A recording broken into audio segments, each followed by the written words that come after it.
Esto le va a doler a muchísima gente, sobre todo aquella que se siente de alcurnia, de otra raza, de una raza superior o incluso de una clase mucho más culta y que ve para allá abajo a la gente. Vamos a hablar de algo muy profundo que incluso, creo yo, y esto se lo voy a preguntar a Julio, puede ser inmanente o está presente en todas las decisiones políticas, militares, sociales que hoy aquejan al mundo. Soy Roberto de la Madrid y esto es Detrás de la Razón. Comenzamos.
Vamos directo con Julio Roldán allá en Alemania. El programa de hoy es un programa de mucha profundidad para gente que le gusta estos temas, abordarlos de una forma muy intelectual, así que pues yo los invito a que lo vuelvan a repetir incluso en YouTube, se tomen su cafecito, le pausen, reflexionen sobre lo que se va a decir. Está Julio Roldán con nosotros, como usted sabe, un gran experto en la geopolítica, filósofo, con doctorados y muchos estudios en las universidades de Alemania y que está justamente allá en el centro del huracán de las decisiones que se toman, no solo para las cuestiones de Ucrania, sino también cómo influyen o cómo tratan de detener la influencia de Estados Unidos en medio de una guerra estadounidense-rusa. Muchísimas gracias, Julio, por estar aquí. Y bueno, pues abrimos con algo que no le va a gustar a muchos europeos. ¿Cómo es esto de que el continente donde algunos, no todos, se sienten superiores, donde se sienten que tienen la cuna de la cultura, pues resulta ser que es un continente mestizo? Te escuchamos con mucha atención y te voy a ir haciendo preguntas, por favor, Julio.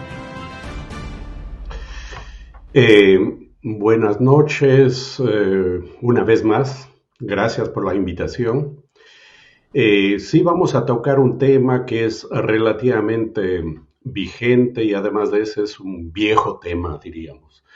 No ha comenzado ayer, es un tema que la humanidad arrastra desde sus orígenes prácticamente. Antes de entrar al tema del mestizaje, del mestizaje europeo, yo quisiera plantear dos temas relacionando la filosofía con la historia. El primer punto fundamental del cual debemos partir es el ser. Hablo del ser humano, concretamente el ser humano. Su condición fundamental es el movimiento. El ser humano formando sociedades para poder mantenerse, sobrevivir y desarrollarse, la condición fundamental es el movimiento. Entonces nosotros vemos que un ser humano, humanos se mueven por causas geográficas. es decir, cuando hay maremotos, terremotos, desgracias naturales. Luego tenemos nosotros también las causas económicas, el hambre, que viene muchas veces consecuencia de estos problemas geográficos, como las hambrunas, por ejemplo. Ese es otro motivo que genera el movimiento, el traslado de los seres humanos de un lugar a otro. Luego podríamos mencionar las epidemias, las pandemias, que tienen causas naturalmente sociales y de salud. Luego tenemos también las causas políticas, es decir, estamos hablando de las guerras. Las guerras es lo que genera el desplazamiento de determinados sectores de un lugar a otro al interior de este planeta. Y por último, tampoco olvidemos un hecho, que el ser humano, como ser humano, tiene una ansia de conocer. El ser humano tiene un alma infinita por buscar lo nuevo, por descubrir lo desconocido. Unos más, otros menos, pero eso es parte del desarrollo de la humanidad, porque la humanidad no solo es necesidades materiales, sino también son necesidades espirituales. Y en ese proceso de necesidades espirituales es cuando busca nuevos horizontes, descubrir algo más allá, que hay más allá de las fronteras. Y el día que el ser humano avanzó hasta la frontera, nunca más regresa. Regresará como individuos o regresará en su pensamiento, pero en la realidad nunca regresa, como comunidad nunca regresa al mismo lugar. Y prácticamente, y con esto termino, esto es lo que genera que los seres humanos que se muevan sean seres humanos partidos, espiritualmente partidos, emocionalmente partidos. Hay una figura mitológica en la mitología romana que simboliza esto. Estamos hablando del dios Jano, el dios de los dos rostros, un rostro que mira el pasado y el otro rostro que mira el futuro. Porque, en última instancia, los tres tiempos de los cuales nosotros hablamos, el presente es la unión del pasado y del futuro. Y este Dios, con sus dos caras, prácticamente nos está dibujando cuál es el sentir, el alma humana. Por un lado, nosotros venimos de algún lugar, tenemos un pasado, no nos podemos desprender 100% de ese pasado, es imposible, nadie puede hacer eso. Pero a la vez el ser humano también es futuro. Acá viene un hecho fundamental. El ser humano, como humano, pone su deseo, su voluntad, su libre albedrío en función de qué? En quedarse anclado en el pasado o mirar principalmente hacia el futuro. Y yo estoy con ese grupo de gente, con ese grupo de seres humanos que piensan que hay que poner los huevos en la canasta del futuro, porque el futuro es una puerta abierta. El futuro es como un libro abierto, como un papel en blanco donde se pueden escribir los mejores poemas. El pasado, con todo lo que fue, es pasado, es una puerta cerrada y nunca más volverá. El paraíso terrenal que habla el Antiguo Testamento o la Edad de Oro que hablan algunos poetas o filósofos, eso fue, eso ya pasó. El futuro, sí, tenemos que ver que es posible. Es por eso que nosotros siempre decimos, no me preguntes de dónde vengo, pregúntame hacia dónde voy, porque si tú me preguntas de dónde vengo, no tiene ningún sentido, porque no podemos hacer nada juntos. Pero si tú me dices a dónde voy, sí podemos hacer algo juntos, podemos unirnos, podemos hermanarnos, podemos mirar el horizonte, porque un presente sin un futuro no vale la pena vivirlo. Esos dos puntos quería plantearlo para comenzar. Genial, Julio. A mí me fascina en lo particular, así a mí personalmente, porque estás tocando temas medulares del comportamiento humano, pero de una forma estructurada, rigurosa, con el rigor del conocimiento filosófico, epistemológico, antropológico.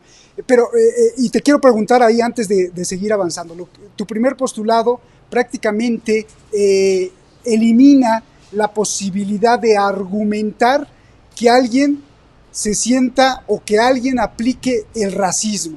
¿Estoy en lo correcto, Julio? Es decir, ¿hay argumentos sólidos como para que una clase o alguna etnia se sienta superior a otra y diga yo soy puro, yo soy más puro que tú, yo soy, en general, esté aplicando el racismo o el culturalismo o el clasismo, decir yo soy más que tú?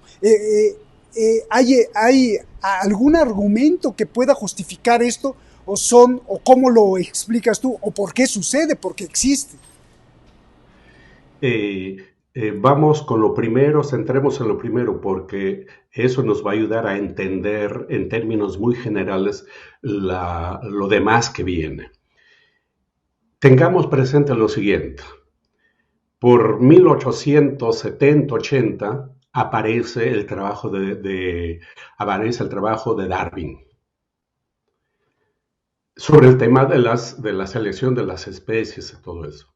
El tema central es entender que él plantea que es el ser o la especie que mejor se adapta es la que se desarrolla y avanza, no el ser o la especie más fuerte.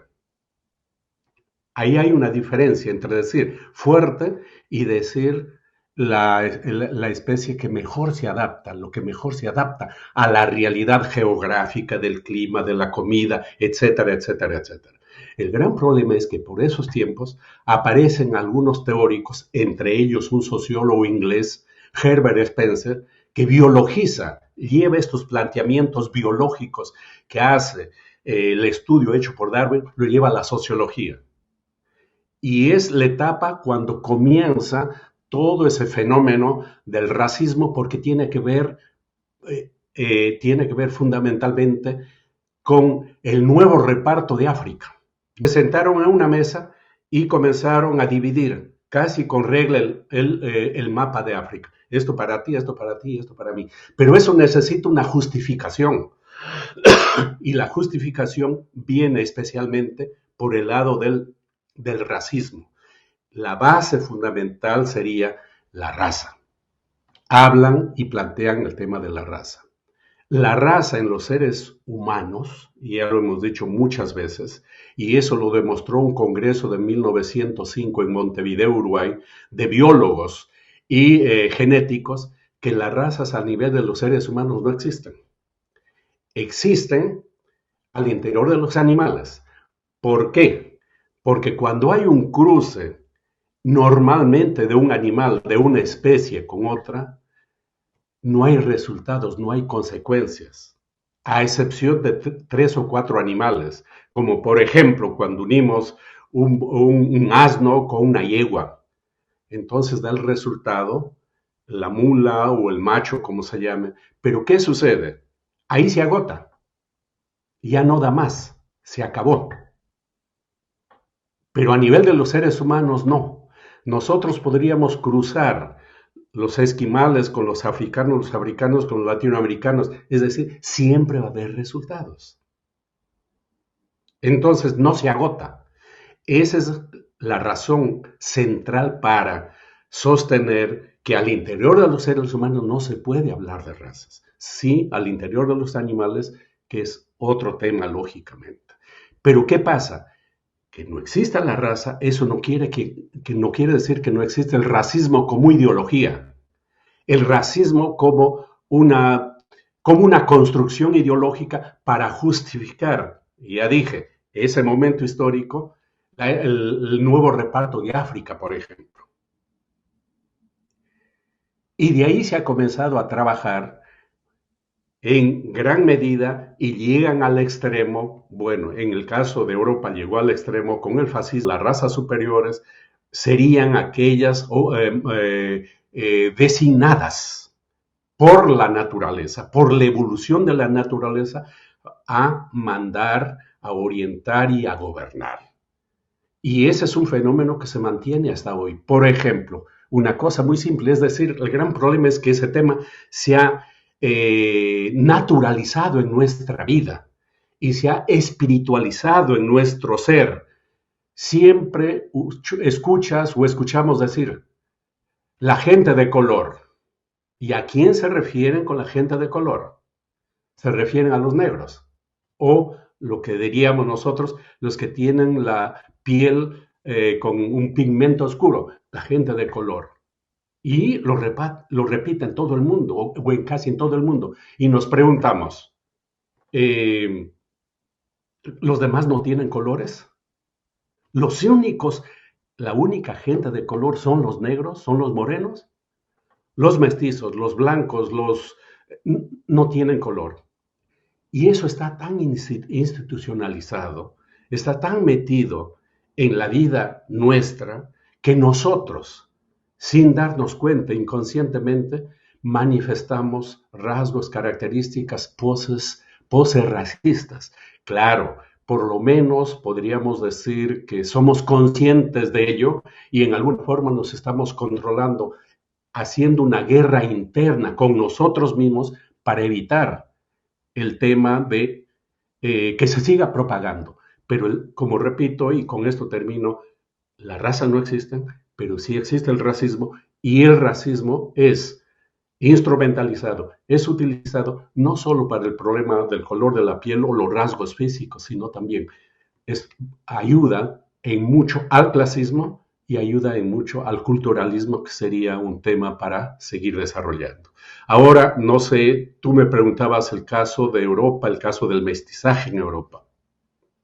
Claro, sí, Julio. Antes de preguntarte en especificidad de eso, quiero ponerme en los zapatos o ser abogado del diablo, y habrá muchos, por ejemplo, Steve Bannon o algunos del Ku Klux Klan o algunos judíos ortodoxos o sionistas que ven, por ejemplo, el muro de Palestina para el otro lado, y así en muchas partes del mundo, que te dicen, no, Julio, estás equivocado. En la realidad sí existe que yo soy superior al otro, y velo, mira, yo tengo más dineros, el otro es más tonto, no alcanza el coeficiente intelectual que yo tengo, en mi etnia existen más premios Nobel, por ejemplo, y ¿cómo enfrentamos eso? ¿Cómo destruimos eso, Julio? Porque a mí me preocupa verdaderamente demasiado, porque a partir de ahí entonces se instrumentaliza o se decide hacer una guerra o no, prestarle dinero a un país o no, endeudarlos, matarlos de hambre o no, porque desde esta palestra, desde este estrado, los veo para abajo. ¿Cómo combatimos a ese que te puede decir, Julio, estás equivocado, en la realidad yo sí soy mejor que los otros?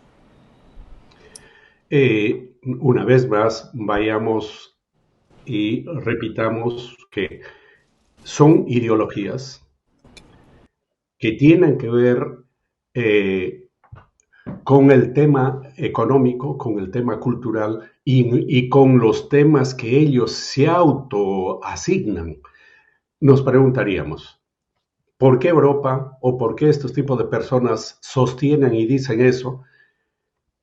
Tendríamos que ver que como consecuencia de las condiciones históricas, económicas, sociales y culturales, tuvieron un cierto tipo de desarrollo que otros pueblos no lo han tenido. Y ese es el caso concreto de Europa, que llega a su nivel mayor con estas prédicas, con estas teorías, sobre todo lo que se dio en la Segunda Guerra Mundial. Pero tiene que ver, como repito, ¿qué pasó en Europa hace 500 años? Pero ahí te van a decir estos clasistas o racistas europeos, ahí está la evidencia, Julio, ya ves, ahí tú misma me la diste. No somos Sí, pues, somos mejores, sí, míralos. sí, pues, pero son mejores, aceptemos que se han tenido las condiciones históricas, económicas, políticas y sociales para desarrollarse y luego imponerse a los demás.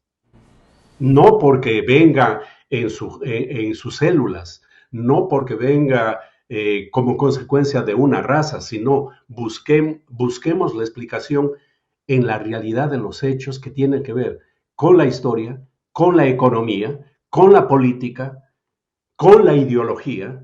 Entonces es todo un enjambre que precisamente desarrollan en momentos dados y luego esto en el proceso histórico se va decantando. Acá veamos, ¿siempre fue Europa el centro de la civilización mundial? No.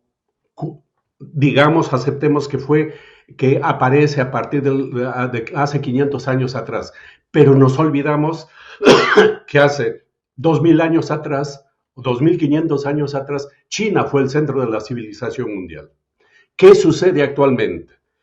Lo que se nota es que Europa deja de ser el centro y su engendro Estados Unidos de igual manera, y nuevamente la civilización gira en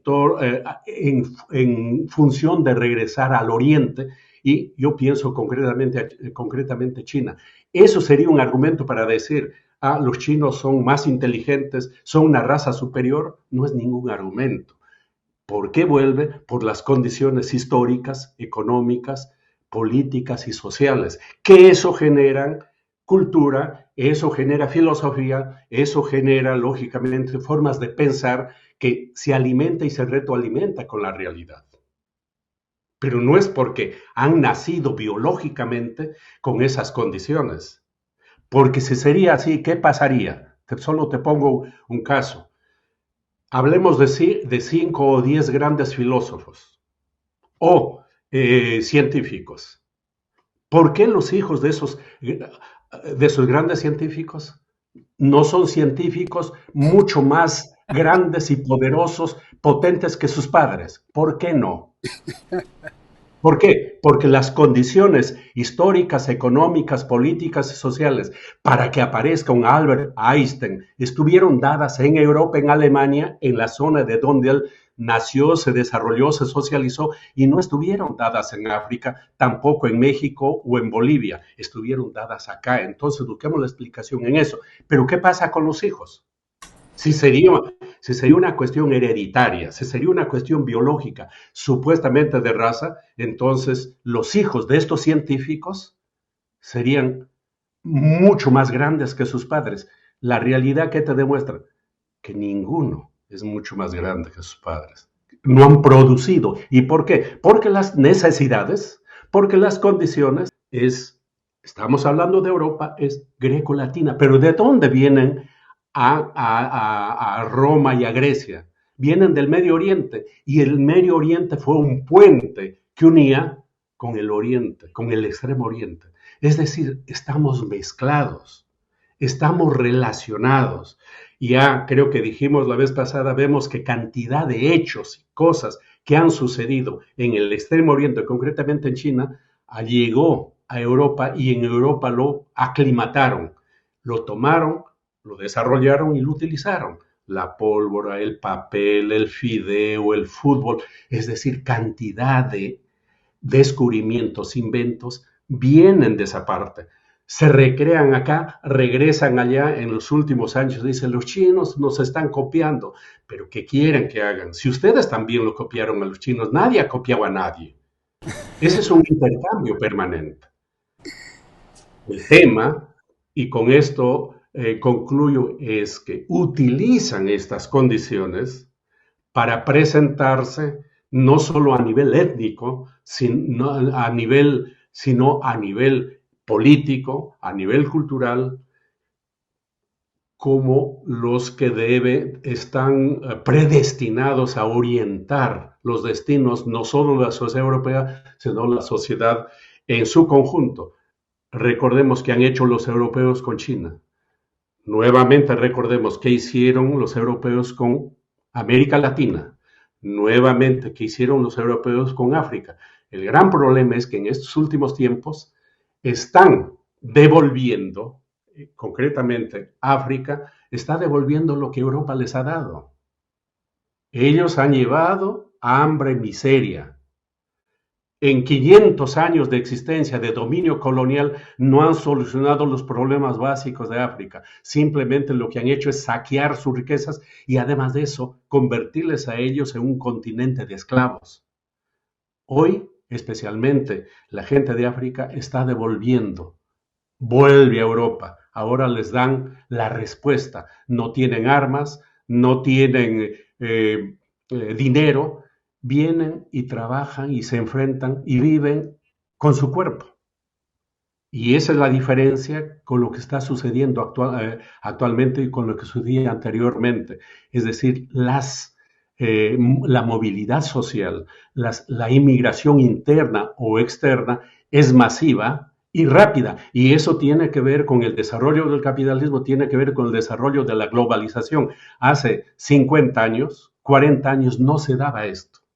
Pero incluso hay motivos no solo de carácter económico, social, sino también de carácter psicológico, cultural, como por ejemplo, el celular ha llegado a muchas partes del mundo. Y ahí venden la idea que Estados Unidos o Europa, y ya lo dijo Borrell, nosotros somos el jardín y los demás son la jungla. Entonces, si ellos están vendiendo, ok, vamos al jardín, vamos a ver qué nos pasa en el jardín. Qué terrible, y por eso te lo pregunté, por ver estas tonterías de estupideces, perdón por la palabra, de estupideces de nuestro, bueno, no de nuestro, los de España, el, el señor que representa la diplomacia de toda Europa, Josep Borrell, porque cuando los colonizadores y conquistadores europeos descubren, por ejemplo, tribus de África, pues las tribus de África comían, no había tanta desigualdad, pero como los vieron con taparrabos y con unas lanzas, dijeron, no, pues estos son, hay que arrasarlos, o son pobres, o no están avanzados como nosotros, o cuando descubren a las civilizaciones mesoamericanas, a los aztecas, pues los aztecas tenían cierta organización que no vivía la desigualdad que hoy vemos en miles de pueblos mexicanos o en las favelas de Brasil o en Kenia o en Somalia. Entonces, esta concepción que nos estás explicando creo que ilustra perfectamente la visión de esta colonización, porque efectivamente esa desigualdad que estamos viendo hoy en día en diferentes continentes, pues no era tan cruda como cuando el colonizador llegó a África y saqueó todo lo que quería saquear. Y si lo dices tan claro, Julio, o sea, si es tan claro como lo estás diciendo, entonces yo te pregunto, ¿por qué no hay hermandad hacia el migrante? ¿Por qué no hay ese cariño, respeto, esa visión de igualdad, de equidad hacia el migrante? Por lo contrario,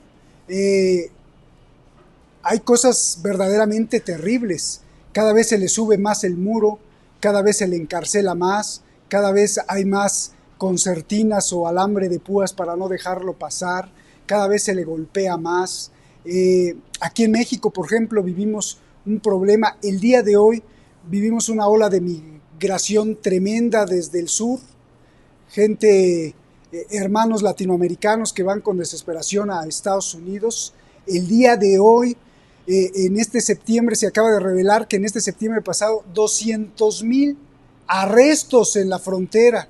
Entonces, si es tan claro como tú lo dices, ¿por qué no hay esa hermandad al migrante? ¿Por qué vemos un Donald Trump que enjauló a niños? ¿Por qué vemos a un Biden que está arrestando a migrantes como nunca? ¿Por qué vemos a un Reino Unido ponerlo frente a sus costas? Mejor ya inventaron un barco para meter ahí a todos los migrantes. ¿Por qué vemos políticas europeas antimigración o incluso el uso de tecnologías contra los migrantes? ¿Por qué, Julio?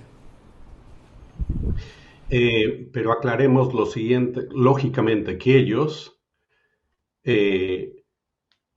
donde se juntan la clase, la supuesta raza, la cultura, ellos tratan de cerrar puertas porque se creen lo que dijo Borrell, el jardín, y los otros son la jungla. Pero hagamos la aclaración. Hay migrantes y hay migrantes.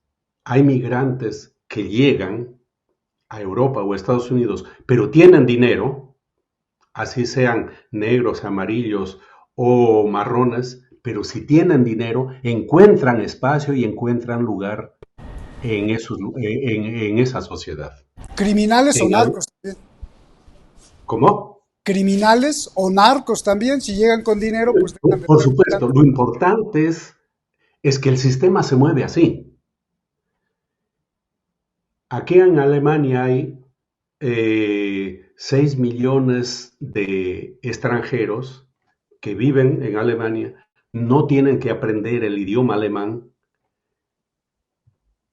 no hablan alemán, por lo tanto no están integrados, pero ¿cuál es su ventaja? Que tienen dinero y se pueden dar el lujo de comunicarse en el idioma que ellos deseen. Entonces hay que ver una condición de esa naturaleza. En segundo lugar, también cuando llegan los migrantes, escogen a los migrantes. Es decir, si llega un médico, si llega un ingeniero, si llega un técnico en computación, esos son bienvenidos. Inmediatamente son aceptados e integrados. A quien se le desprecia, a quien se le trata mal, es al migrante pobre. Por eso ahí se junta lo que es la idea de raza, clase y cultura. Porque, como repito, si él tiene otras condiciones, es fácilmente integrado. Pero ¿qué pasa? Ahí hay una contradicción, especialmente en Europa hay un problema, y un problema grande que hasta el momento no lo pueden solucionar. ¿En qué consiste? Consiste que este es un continente viejo. Este es un continente donde la tasa de mortandad es tan grande que a puras penas la tasa de natalidad compensa. ¿Y qué sucede?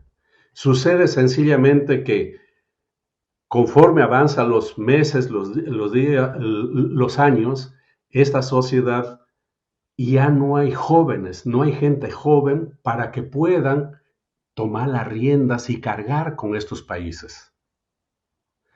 ¿Y cuál es la razón? Acá viene la contradicción. Por un lado, las empresas presionan tanto a la gente para que trabajen, para que rindan y rindan, y prácticamente indirectamente les exigen no tener hijos, porque a la empresa le interesa que la mujer o el hombre se concentre el 100% en el trabajo. Pero si esta pareja o este hombre o esta mujer tienen hijos, entonces su pensamiento se va a desviar en función del hijo o de la hija, la escuela del hijo, el kindergarten del hijo, o si el hijo se enferma, entonces el capitalista pierde. Por eso los homosexuales, por eso las lesbianas tienen mucha cabida en esos círculos, en ese trabajo, porque no tienen la necesidad de estar pensando en uno o dos o en tres hijos. Ese es por un lado. Entonces la gente está yendo en esa dirección y en estos países europeos aparece un nuevo modelo de familia. Esa familia nuclear de papá, mamá e hijos está desapareciendo y aparece el nuevo modelo, que es el modelo de la familia binaria. Un hombre y una mujer hasta se casan, pueden vivir juntos, pero no tienen hijos. Porque la mujer dice que quiere hacer carrera. Ella quiere escalar hasta los puestos que normalmente estaba designado a los hombres. El hombre también quiere hacer carrera. Por lo tanto, ellos tienen, la pareja es para el fin de semana o para hacer vacaciones. Y los hijos les quita su tranquilidad. Ese es un fenómeno en toda Europa. Entonces, ¿qué hacer ante esa situación? Esa es la política de las empresas. Tú, si tú no tienes hijos, es mucho mejor para nosotros. Una chica que dice, bueno, yo quiero trabajar y tengo dos hijos, y una chica dice, yo quiero trabajar y no tengo hijos, seguro que le van a dar el trabajo a la chica que no tiene hijos, por esta política del rendimiento. Correcto. Pero los estados se dan cuenta que este es un fenómeno porque había lo que dijo Alberti, gobernar es poblar. Alemania necesita 100 millones de personas para seguir siendo la economía más grande y el país más importante de Europa. Pero si las parejas ya no tienen hijos, entonces ¿quién va a ocupar, quién se va a encargar de las riendas de este país? Las parejas no quieren tener hijos. Entonces hay doble política. Una política es de incentivar que estas personas tengan hijos, dando ayuda económica, dando ciertas ventajas a las mujeres para que tengan hijos, pero a pesar de eso no da resultados. ¿Quiénes van a solucionar ese problema? Los migrantes. Porque los migrantes sí están dispuestos a tener 1, 2 o 3 hijos. Entonces ellos ven que la primera generación de migrantes que llegan es la generación perdida, prácticamente. La segunda generación es semi perdida, porque ya es gente que ha llegado con 4, 5, 6 años a estos países y ya lograron socializarse, aprender bien el idioma, respetar sus leyes y ya se sienten emocional o psicológicamente parte de este país. Pero la tercera generación, ellos han nacido en estos países, hablan el idioma, tienen esa mentalidad, tienen esa cultura y por lo tanto, a la larga de acá en 10, 20, 30, 40, 50 años, ellos van a ser los que lleven las riendas de este país. Porque si no, ¿qué va a pasar? Van a terminar reducidos a la mínima expresión y eso no pueden aceptar. Esa es la contradicción que hay en el capitalismo en general y en Europa en particular. Bien. Si regresando al punto del no entendimiento del racismo como una no existencia o un fantasma que más bien protege tus miedos subconscientes, no lo sé. Te estaría diciendo, Julio, un conservador del Reino Unido o un racista estadounidense, te diría, bueno, ¿y qué quieres, Julio, que hagamos? ¿Que le abramos la puerta a todos los migrantes? Ahora, pásenle como en su casa. ¿O qué quieres o qué propones, Julio? Esa es una pregunta.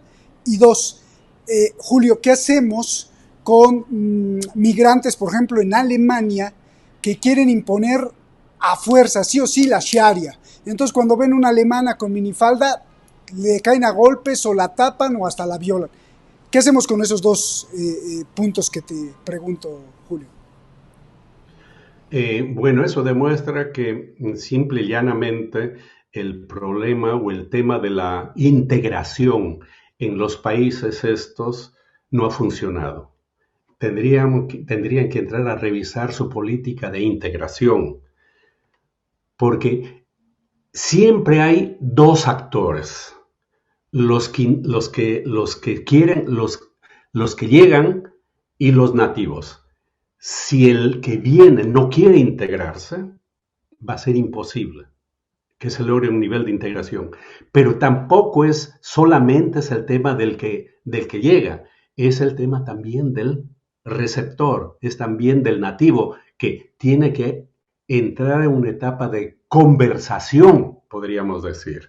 Entonces, cada quien quiere imponer sus condiciones y ahí viene el disloque.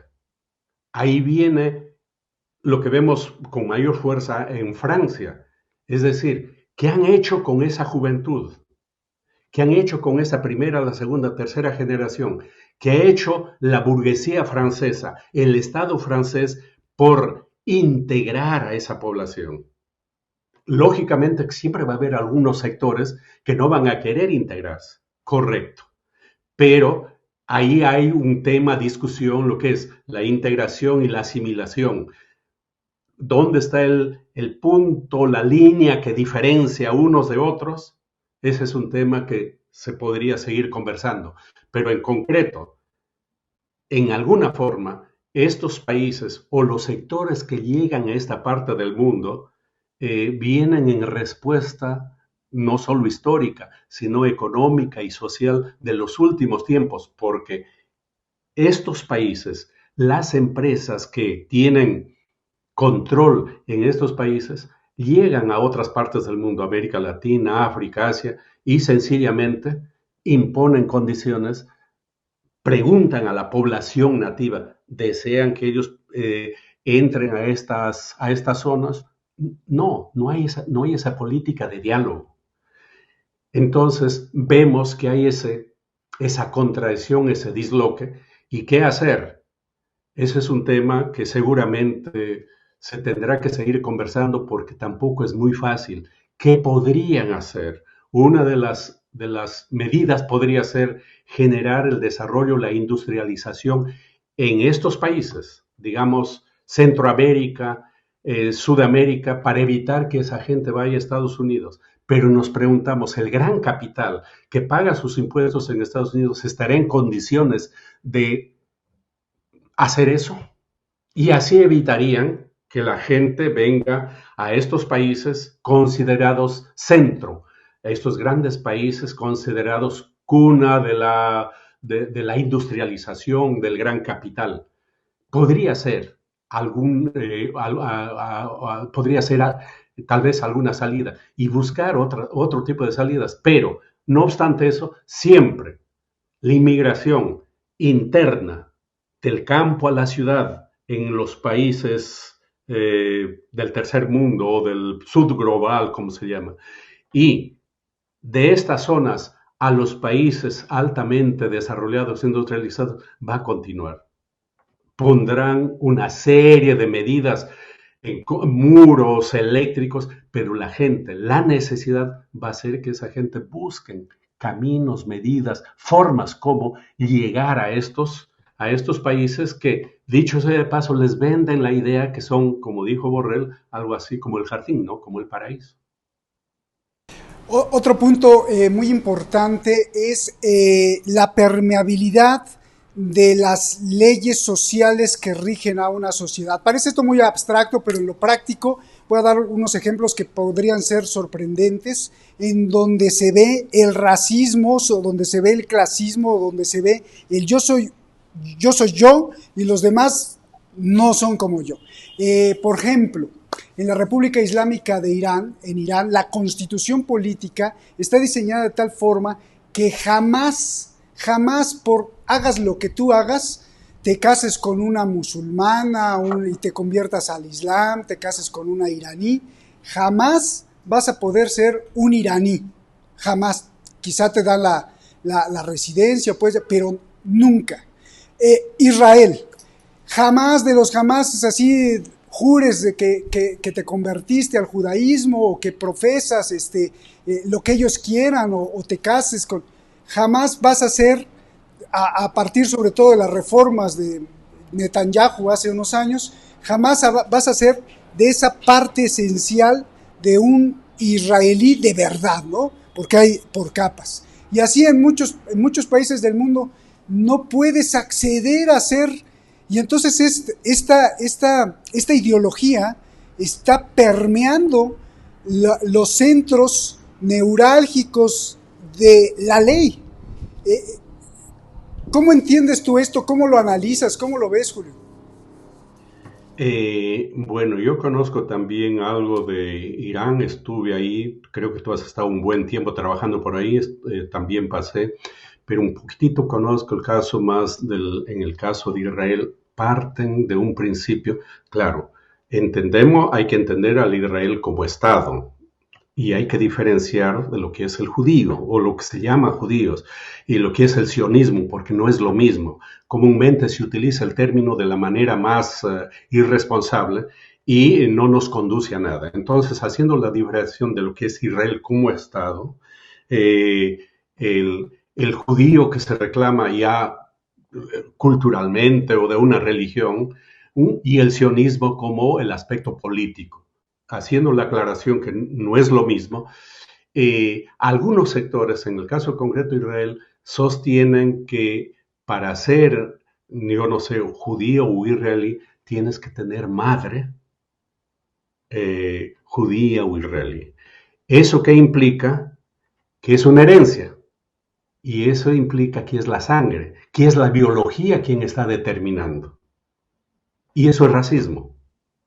Porque ahí se dan la mano con lo que planteaban los nazis cuando planteaban que para ser alemán tiene que ver con la sangre aria. Entonces, ¿a dónde lleva esto? Lleva en cuenta de entender, simplemente lleva al enfrentamiento y a excluir, al enfrentamiento y al excluir, que terminan lo que nosotros ya conocemos en esos enfrentamientos sangrientos. Y prácticamente luchando por algo que es un absurdo. Porque sencillamente que mi madre es de tal o cual lugar o de tal o cual grupo, quiere decir que yo estoy heredando y mis hijos van a seguir heredando, y eso es biologismo puro. Pero ahí están las bases en las cuales se sustentan y mucha gente cree en eso. Porque en resumidas cuentas, si nosotros vemos, o como yo lo entiendo, si es una religión o una cultura, tranquilamente una persona que se integre a esa sociedad a través de su religión o a través de su cultura, con su idioma, bueno, pues sería suficiente. Pero como dices tú, sencillamente en este tipo de sociedades, con esta concepción, seguramente no todos, pero hay un sector muy grande que piensa y sostiene esas ideas, y eso es biologismo, eso es herencia sanguínea, eso es racismo sencillamente. No se puede decir otra cosa.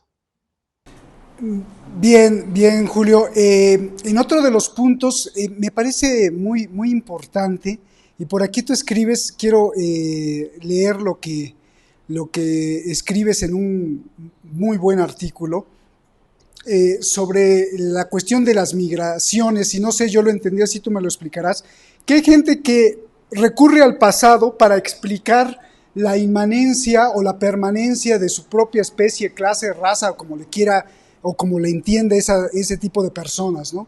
Y entonces tú escribes que hay gente que se va al pasado, pero retomando lo que tú decías al principio de este programa, también no podemos irnos al pasado porque hay que ver el futuro. Y pones unos versos de Jorge Manrique que dice: recuerde el alma dormida, avive el seso y despierte, contemplando cómo se pasa la vida, cómo se viene la muerte tan callando, cuán presto se va el placer, cómo, después de acordado, da dolor, cómo a nuestro parecer cualquier tiempo pasado fue mejor. Entonces hay esta parte en la gente que como todo lo del pasado fue mejor, y siempre, lo que viene, lo que está pasando en el presente, lo que viene en el futuro, es lo peor, es lo peor, es lo peor. Y con ello, no lo sé, pero tú me lo dirás, vemos cómo viene la migración, y entonces viene como un monstruo de lo peor. En contraposición pones a Nietzsche diciendo que todo presente es siempre mejor que todo pasado, todo futuro será siempre mejor que todo presente. Julio. Eh, sí, ese es un fenómeno que se da y nosotros lo vemos con mucha claridad frecuentemente. Eh, el ser humano o algunos seres humanos tienden a idealizar el pasado. Así como hay una tendencia muy humana a querer a los muertos y a los ausentes, al pasado se le idealiza. Se cree que el pasado eh, fue lo mejor, por eso hablábamos del paraíso, la idea del paraíso, hablábamos de la edad de oro, por eso hablábamos la vez pasada también del país de Jau, religiones que ante la desgracia del presente, esta gente o cantidad de gente mira al pasado. En América Latina encontramos nosotros una serie de personas que incluso que tienen todo un discurso académico, intelectual, en levantar lo que fue, especialmente incas y aztecas. Lógicamente que fueron culturas que lograron un nivel de desarrollo, pero la vida en el proceso de desarrollo no estuvieron en condiciones de poderse desarrollar, mantenerse, y prueba de ello es que sencillamente hoy las condiciones son distintas. Pero no obstante, es una actitud muy humana, entendible, en idealizar el pasado, y Manrique lo está diciendo, en contraposición a otro tipo de personas, y dentro de ello yo me incluyo, el decir que todo futuro siempre será mejor que todo presente, porque ya poníamos esta idea que tiene el ser humano de mirar hacia el futuro, porque en el futuro podemos nosotros hacer algunas cosas en la medida que en el pasado está cerrado y ya no tenemos opción a nada, ya pasó, no nos podemos olvidar y decir, no, el pasado no existe. No, ahí está, presente, pero con ese pasado ya no podemos hacer nada. ¿Con quién podemos trabajar? En función de qué podemos hacer algo, no de reconstruir el pasado, sino en mirar y construir el futuro. Es decir, es una situación, como repito, muy humana, muy entendible, esta situación de idealizar el pasado y querer a los muertos y querer a los ausentes. Hay que entender la situación de esa naturaleza, pero como repito, yo sí soy de aquellas personas que me intereso y pongo toda mi energía en función del futuro. Para ir finalizando, a mí me gustaría que, y retomando parte del principio y siguiendo tus propias investigaciones, a mí me gustaría que entonces nos dijeras qué es ser, qué es ser, qué es ser alemán, qué es ser mexicano, qué es ser peruano, qué es ser estadounidense, porque creo que contestando estas preguntas, pues derribaríamos por completo todo este mito de yo te recibo aquí migrante, yo te digo qué tienes que hacer, verlo con esta falta de respeto, con esta falta de humanidad. Pero si yo me contesto qué es ser australiano, qué es ser boliviano, qué es ser gringo, como se le dice aquí a los estadounidenses con mucho cariño, qué es ser canadiense, qué es ser francés, qué es ser escandinavo, pues las cosas cambiarían, Julio. ¿Qué es ser alemán? ¿Qué es ser peruano, Julio? Sí, correcto. Como dices tú, para terminar, veamos, mira, ahí entra a tallar la teoría del otro. El otro es el quien te nombra, el otro es el quien te adjetiva. Tú tienes el nombre que tienes porque tú te pusiste ese nombre, no. Ese nombre te han puesto a alguien, los otros te han puesto ese nombre. Es por eso Europa, que viene de un mito, ese es un mito, comienza con Europa, el mito de una diosa que el dios Eos se le ha traído de allá de Fenicia, y fueron los, eh, los persas quienes le decían, ustedes son los hijos de Europa, por el mito ese, los hijos de Europa. Y después de un tiempo, esta gente, sobre todo de Grecia, del sur de Grecia, de la isla, decían, nosotros somos hijos de Europa, por lo tanto somos después europeos, pero son creaciones, simple y llanamente. ¿Por qué? Porque lo mexicano, lo alemán, lo judío, lo peruano, simplemente son construcciones ideológicas. Porque acá entramos a otro tema cuando habla mucha gente y hablamos muy suelto de huesos, el tema de la identidad. ¿Qué es la identidad? Nadie lo ha definido, la identidad como sustantivo. ¿Y por qué no lo han definido la identidad como sustantivo? Porque no existe sencillamente. Pregunta a cualquier persona, filósofo, sociólogo, ¿qué es la identidad como sustantivo? No existe. Lo que sí existe es la identidad como verbo reflexivo.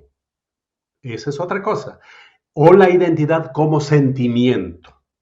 Eso no se discute y se respeta.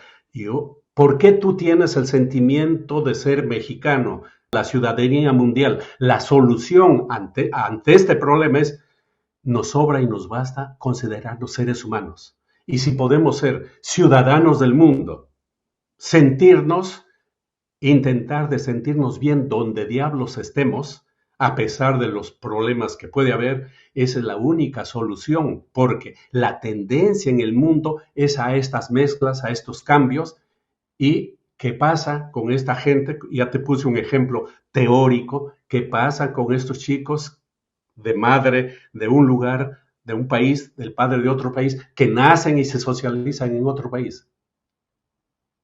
Ese es un problema. ¿Cuál es la identidad? ¿Necesitamos esa palabra? No lo necesitamos. Simple y llanamente, somos seres humanos. Y eso nos sobra y nos basta. Espero no haberme extendido mucho y que, bueno, sea motivo para seguir discutiendo este tema. Creo que la identidad es un tema muy sensible. Muy bien, Julio, pues nosotros te agradecemos muchísimo. Eh, las miserias y las grandezas de las migraciones, la miseria y la grandeza de la migración. ¿Se nos escapa algo más? O si no, pues me gustaría que dijeras tu cereza del pastel, cerrar con una palabra este tema tan, pues, indispensable entender, sobre todo si queremos paz, seguridad, justicia en el mundo. Así que, si no hay nada más que agregar, me gustaría que escogieras una palabra y en 20 segundos, ¿por qué escogiste esa palabra? Adelante, Julio. Me hicieron una entrevista hace algunos años para un periódico escandinavo y dije un par de frases. Una es que ha sucedido en mi vida tres hechos fundamentales en el campo del conocimiento, de la investigación. Uno es que a los 10 años perdí la idea de Dios, es decir, me volví ateo. A los 40 descubrí que, que soy un ciudadano del mundo y que mi orientación es en la lucha por la justicia, por la libertad hacia el futuro, en la medida que la ciudadanía mundial te permite entender que las fronteras son artificiales, entender que los colores, que las clases y las culturas son pasajeras y en última instancia queda algo, queda el ser humano, queda en pie el ser humano. Gracias. Pues muchísimas gracias, Julio. Te mandamos un abrazo y seguramente toda la audiencia te va a agradecer esta profunda clase maestra que nos has dado. Abrazos, hermano, y con mucho respeto. Gracias y hasta la próxima. Y no te ausentes mucho. Abrazos, Julio. Gracias. De igual manera, ¿ya? Chao, chao.